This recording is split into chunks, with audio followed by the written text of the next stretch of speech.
Good morning, good afternoon, good evening दोस्तों। Kevin sir back from personal tutor. Standard 7th history playlist आप लोग देख रहे हैं। चैप्टर है devotional paths to the divine. उस भगवान के पास पहुंचने के अलग अलग जरिए।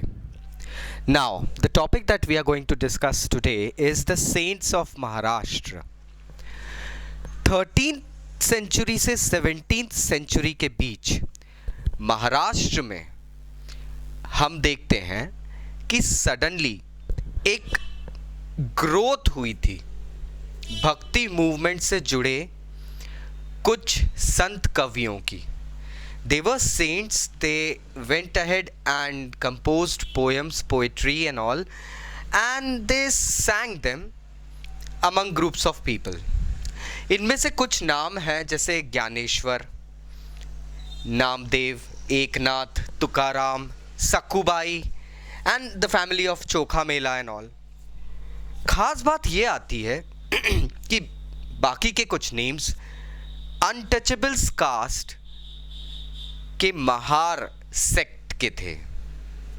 Even they had gone ahead and formed, क्योंकि आप मेरे प्रीवियस वीडियोस में देख चुके हैं कि ये जो नयनर्स और अलवर्स आए थे, वैष्णव्स जो आए थे, जो शैविज्म जो शुरू हुआ था, इसमें अनटचेबल कास्ट के लोगों को भी एंट्री मिल चुकी थी, क्योंकि दे वर अगेंस्ट द ब्राह्मण theology and ideology of a thing, the doctrine of the God only being limited to the higher classes. इस चीज से थोड़ा सा अलग थे। Now the God is available to all. They actually worshipped Vitthal. Vitthal is a form of Lord Vishnu. इनका famous मंदिर है पंढरपुर में। पंढरपुर महाराष्ट्र में एक काफ़ी होली प्लेस है, नाम अच्छे से उसका बहुत ही महाराष्ट्रियन कल्चर के अंदर अगर हम देखें तो उसका नाम काफ़ी रिस्पेक्ट के साथ लिया जाता है। महाराष्ट्र के इन संत कवियों की एक बेसिक बात ये थी that they strongly rejected some social dilemmas that were created during the varna system and the caste system. For example, इन्होंने ये सबसे पहले ये जो रिचुअलिज्म जो था कि आप मंदिरों में पूजा पाठ करो, भगवान को भोग लगाओ, उनको उनकी पूजा करें, आरती उतारें, उनको पैसे का दान दिया जाए, ज़मीन का दान दिया जाए, जेवरात दिया जाए, ये रिचुअल्स बंद करें। अगर आप मन को शांत रख के भगवान का नाम एक बार लेते हैं, वो आपकी दिन भर की पूजा हो जाती है। They were against display of piety.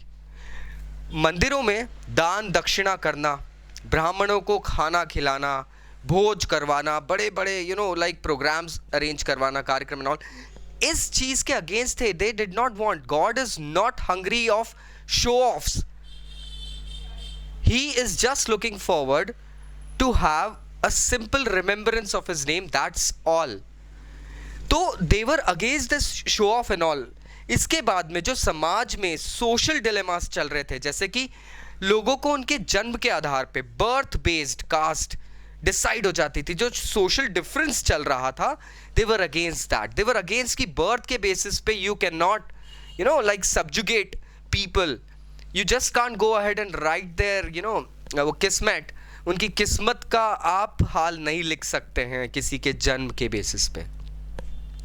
They also went ahead and rejected the idea of renunciation. Renunciation मतलब अपना परिवार, लोगों को त्याग के एक अलग लाइफ जीना। इन संतों का ये सोचना था कि आप परिवार से अलग होके, इस दुनिया से अलग होके वैराग्य का जीवन, living as a saint, asceticism में जाते हैं आप, मिस्टिसिज्म में। So that life actually gives pain to your loved ones. They believed in a doctrine of serving humans in need.